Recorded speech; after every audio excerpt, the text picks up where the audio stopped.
Do you think this home looks good? I certainly do. But if I were to ask you, why does this room look good? Would you actually be able to tell me why you love it so much? Is it the plants, the color, the furniture, the way this apartment seems to hold itself together despite being so bold and so eclectic? And if you wanted to bring even a fraction of this beautiful design into your own home, would you know where to start? So let me tell you a little secret. Most of us feel design before we actually start to read it. We walk into a space and something resonates, but we can't explain why. You try to describe why the room feels so good. You say something like, I love the vibe, or I love the atmosphere. And then when you go home and try to recreate the same atmosphere, it just doesn't quite work because we felt the design without fully understanding it. And today we are going to change that. Now in this beautiful apartment, I've identified 9 design decisions that explain everything you're feeling right now. And by the end of this video, you'll be able to walk into any room, anywhere, and read exactly what's making it work. Now, to help you get the most out of this video, I've created a small guide with the design principles that we cover in this video, along with a few small exercises to help you get the most out of your own space at home. It's completely free and you can get it by clicking the link in the description or by scanning this QR code. Enjoy the rest of this video. So before we break down the 9 design principles, let me give you a bit of context, because in great interior design, the concept is never separate from the design. So this is a historic Gründerzeit building in Hamburg, late 19th century, with original pitch pine floors, ornate ceiling moldings, 3-meter high ceilings, and sliding doors hidden inside the walls. The family who moved in here 4 years ago is Brazilian and German. 2 cultures, 2 languages, 2 sets of aesthetic sensibilities, 2 sets of family memories collected across Brazil, Italy, South Africa, and beyond. And this apartment genuinely had to answer a lot of hard questions. Decision number 1, bold color used with commitment. Now, you walk inside this apartment and the first thing that happens before you're registered as a single piece of furniture is color. The hallway has been painted in a saturated, eclectic yellow. Not just a hint of yellow, not a yellow accent on the wall, actual yellow. Most people would never dare to do this, and that's why it works. Here's the principle. Color only works when you actually commit to it fully. So a half-hearted use of color, something like a bold cushion or a small bold accent, reads always as decoration. It says something like, I like this color, but I'm not fully sure. A fully committed yellow hallway reads as intention. It says something like, we know exactly who we are and we're not asking for your approval. And that confidence, so a sense of a point of view fully expressed, that separates the space from feeling fully designed from one that feels merely kind of decorated. If you're new to this channel, my name is Jane and I'm an interior designer, and on Interior Insights we show you the best home tours in the entire world and also give you interior design tips and tricks completely for free, so do subscribe if you haven't yet.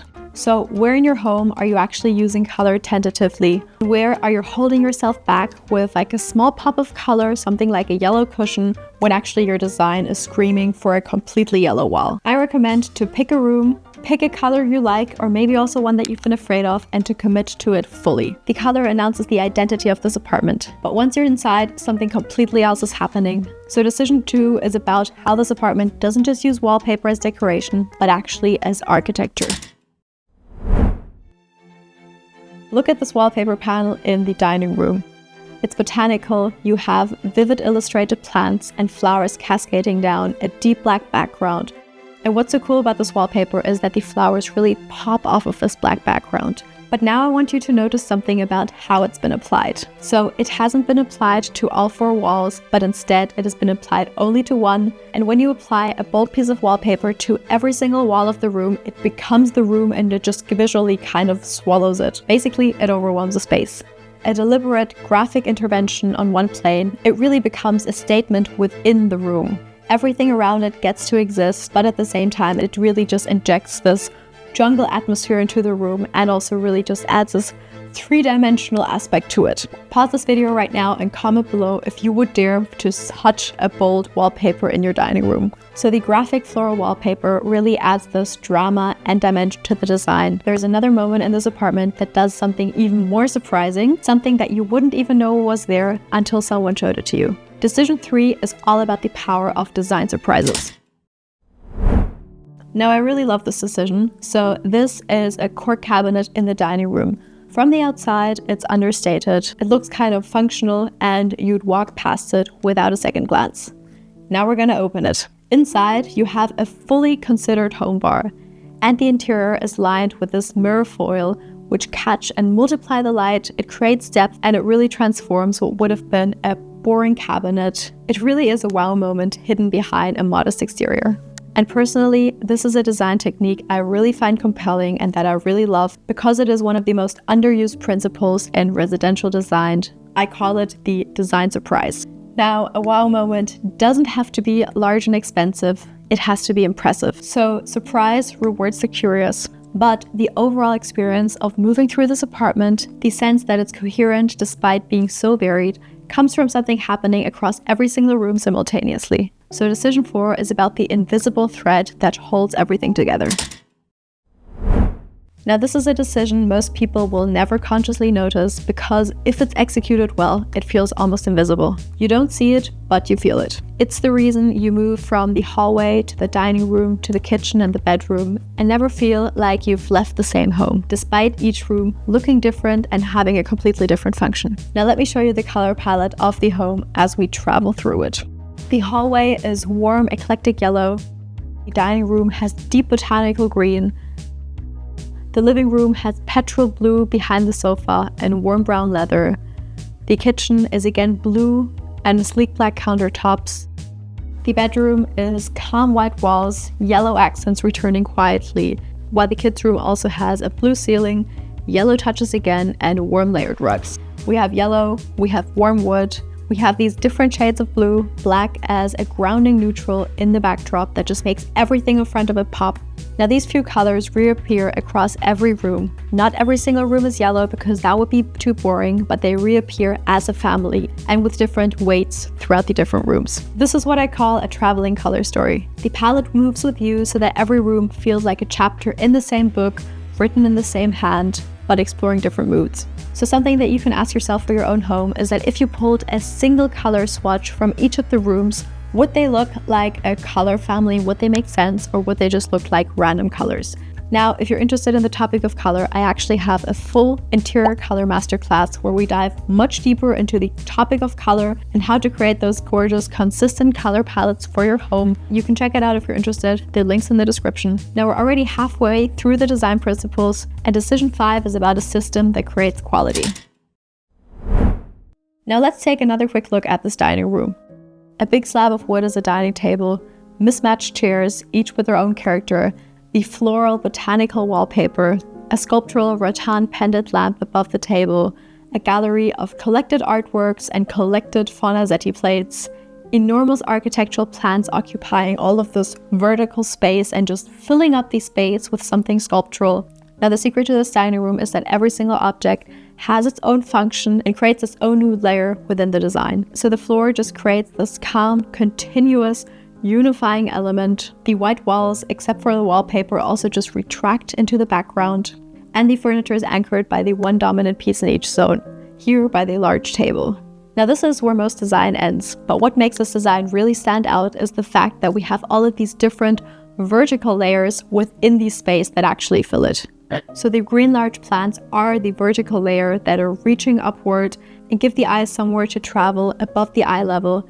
And of course, the sculptural rattan light also fills all of this large empty space, and it just really makes the space feel much more three-dimensional. Now this is layered design as a system. And the secret to this beautifully layered space is that we have different visual layers so that the eye has a journey from the floor to the furniture all the way up to the ceiling. The living room applies the same system differently. We have 3 distinct zones, a piano area, a sofa seating area, and a third island with a vintage leather sofa. And each area is zoned with its own rug, each with its own layers of objects, all unified by the same beautiful pitch pine floor beneath us. So what we can learn here is that layering works both horizontally as well as vertically. It really is the secret system beneath any good design you see. So how you can transfer this to your own home is to ask yourself what layer is missing. Not what objects to add, but is there actually anything in your room at a vertical scale? Do you have anything within all of this empty space of a room? So maybe a lamp from above, a large plant that goes up, or even a large lamp that shines down on you.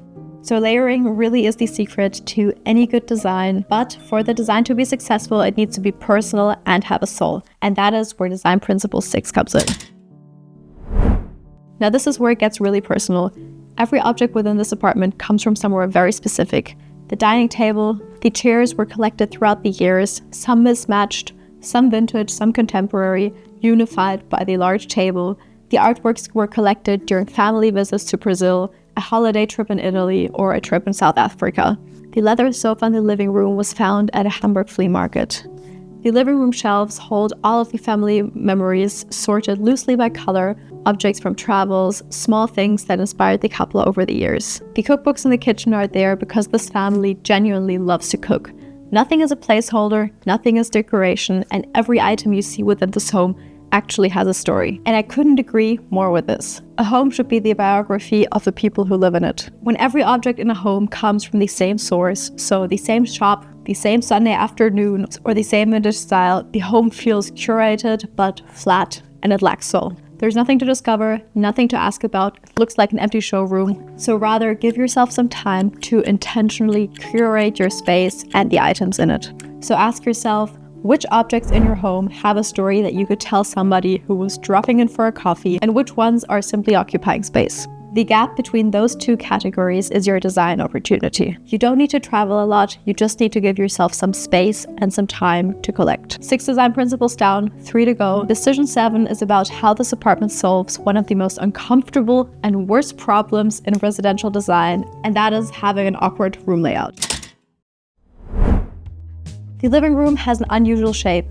So the building sits right at the street corner, so the room is effectively hexagonal. It doesn't have 4 clean right-angle walls. Most people faced with an irregular room treat it as a problem. They push all of the furniture to the walls, leave the center empty, and hope no one notices the awkward angles. It really leans into the irregularity and uses it as an opportunity to create something you always never see in an apartment this size.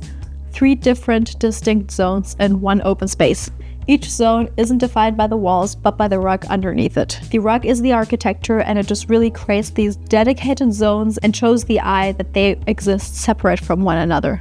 Zones give the space a spatial intelligence, but something that we still haven't talked about that might be the most emotional decision within the entire design is design principle 8. Now let's be honest here for a second. Whenever you have small kids around, that doesn't usually mean anything good for your design. This apartment has 2 children living in it, and I want you to notice something. You know that immediately the second you stand in.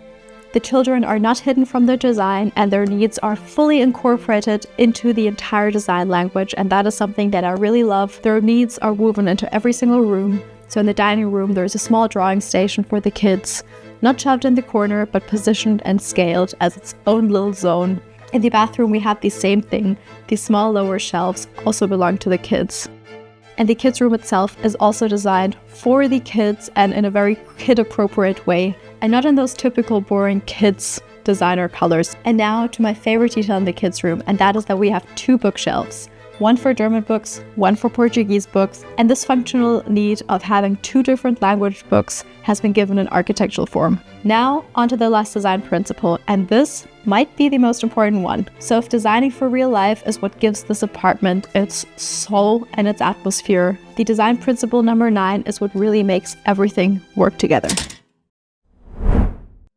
Since you made it this far in the video, I wanted to let you know that I opened up 10 interior design consultation spots. It basically is a 1-hour session where we work through your space together and through any interior design questions that you have. I will answer all of your questions, tell you what's not working in your room, what to fix first, and how you can do so with your current budget. Now, these are founding client spots, so there only are 10, and the price is lower than what they will be going forward. If you're interested, the link's in the description, or you can scan the QR code. So when this family moved in, before they added their color, their plants, all of their eclectic collection of family objects, they took a really thorough look at the historical bones of this apartment. And more importantly, they chose to keep what the building had given them.